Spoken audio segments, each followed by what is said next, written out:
This is macOS Ken. Possible AI help for Apple in China, an investigation into Apple in Turkey, and baseball and documentaries at Apple TV+. It is Friday, the 28th of March, 2025. I'm Ken Ray, and this is news from macOS Ken, brought to you by yours truly and sponsored by Incogni. Take your personal data back and get 60% off an annual plan with code macOSKen at incogni.com/macOSKen. This show is also supported by people like you, patrons through Patreon. Find out more and add your support at patreon.com/macOSKen. News around Apple and AI in China that's actually kind of interesting. A piece from Barron's has Alibaba, the company with which Apple is partnering for Apple Intelligence in China, announcing a new AI model that can run on a smartphone. Like Edge AI, run on a smartphone, no constant server connection required. The piece has the company saying the model is multimodal, so it can process text, images, audio, and videos while generating real-time text and natural speech responses. As far as Apple's concerned, that sounds like a possible dream. The Cupertino company has indicated multiple times that it wants to run as much of iPhone's AI functionality as it can on the phone itself, presumably to protect the privacy and security of its users. Thing is, we're talking about China, though, so really? Still, it would likely be good for efficiency.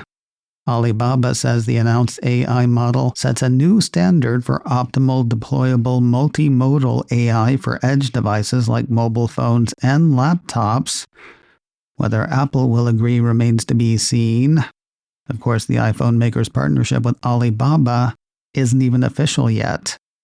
While the two companies have announced plans, Barron says Apple is awaiting regulatory approval for the partnership. Apple's being eyed for price fixing by regulators in Turkey. That country's Hurriyet Daily News says Turkey's competition board has launched an investigation into 5 companies, including Apple, over allegations of price coordination. The piece says some of Apple's resellers in the country are alleged to have set resale prices and promotional conditions under Apple's influence. If so, Apple would be guilty of violating a law on the protection of competition. It's not a promising look. In a statement, the Competition Board said a preliminary inquiry into Apple's influence on the price of resold computers, tablets, smartphones, headphones, and accessories has been completed. Based on the findings, a formal investigation has been initiated into Apple and its business partners. Not a great look, as I say, but not a guilty verdict either. The report says the board emphasized that the decision to launch an investigation does not imply that the companies or associations under scrutiny have violated the law or will face penalties.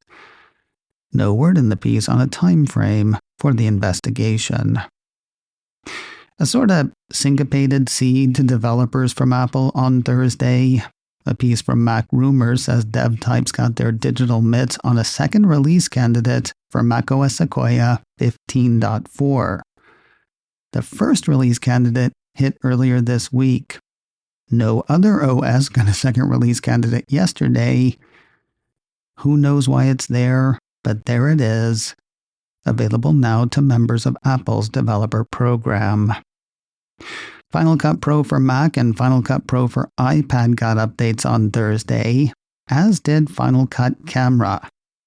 Pieces from Mac Rumors outline the updates. The Marquee Edition, wanna guess? You never will, okay I'll tell ya. Apple Intelligence.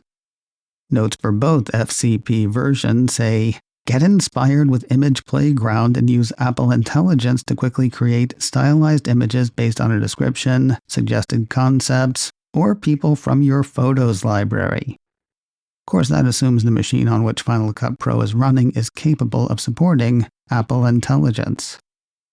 As for Final Cut Camera, Mac Rumor says the update includes support for quickly swapping over to the telephoto lens on the iPhone 14 Pro and later, recording in spatial audio on the iPhone 16 and later, and recording in 50 frames per second video.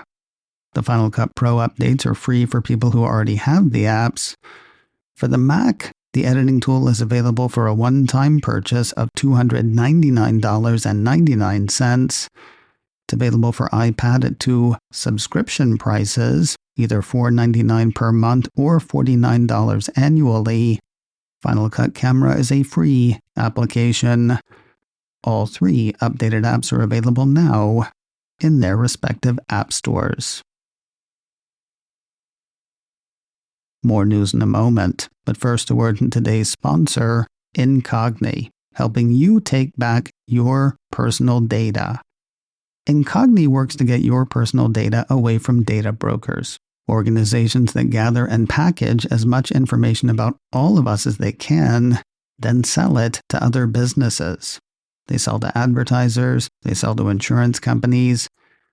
Sometimes they sell to other data brokers who make even bigger files on all of us. Sounds unstoppable, yet Incogni works to stop it. They reach out to data brokers on our behalf, requesting the removal of our personal data, dealing with any broker objections, and rinsing and repeating. If our info pops on a site that had removed it, Incogni is ready with another removal request. Their work saves us time and offers peace of mind. Two things I love about what Incogni does. Let them do the same for you. Take control of your data privacy today with Incogni. Get 60% off an annual plan with code macOSken at incogni.com/macOSken. That's a great savings, and it comes with a 30-day money-back guarantee. INCOGNI. Get 60% off an annual plan with code macOSken at incogni.com/macOSken. There's new stuff hitting Apple TV Plus this weekend. First, baseball is back, as is Friday Night Baseball on Apple TV Plus. Game 1 of the weekly doubleheader sees the Orioles taking on the Blue Jays at 6:30 Eastern, 3:30 Pacific. Game 2 sees the Mets visiting the Astros at 7:30 Eastern, 4:30 Pacific. It is a day for documentaries for the Cupertino streamer. For fans of last year's World Series, the sports documentary series Fight for Glory 2024 World Series hits Apple TV Plus today. With intimate access to superstar players, managers, and their families, a blurb in 9 to 5 Mac says viewers can witness the sacrifices it takes to claim baseball's throne. Or took. All three segments hit Apple TV Plus today. And finally today, the featured documentaries #1 on the call sheet, Black Leading Men in Hollywood, and #1 on the call sheet, Black Leading Women in Hollywood, both hit Apple TV Plus today. According to Apple's press release last month, the films take viewers on an intimate journey with some of Hollywood's most extraordinary leading black men and women as they shine a light on the joys and challenges of being a black actor, share breakthrough moments, discuss blueprints for success, and honor legends while recognizing the next generation's enormous potential. The two #1 on the call sheet titles are available to stream now on Apple TV Plus. This week on the checklist, brought to you by Secure Mac, we'll dive deeper into the 23andMe story I brought you earlier this week.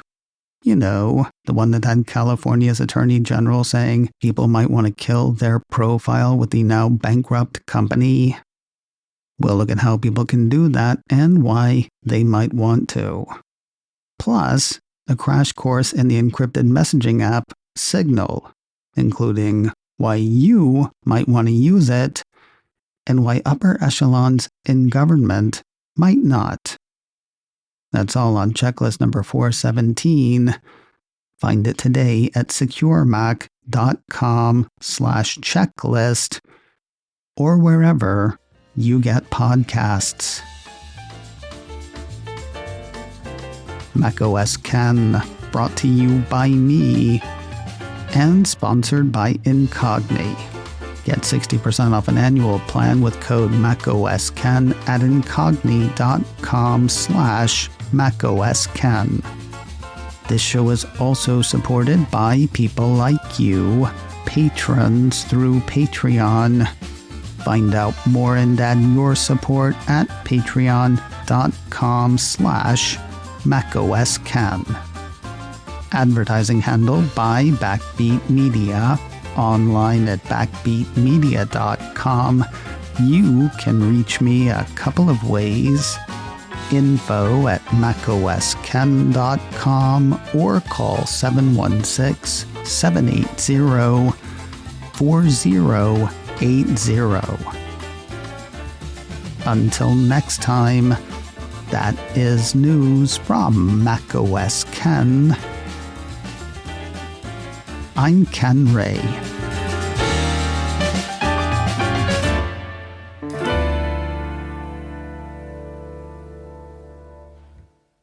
Ciao.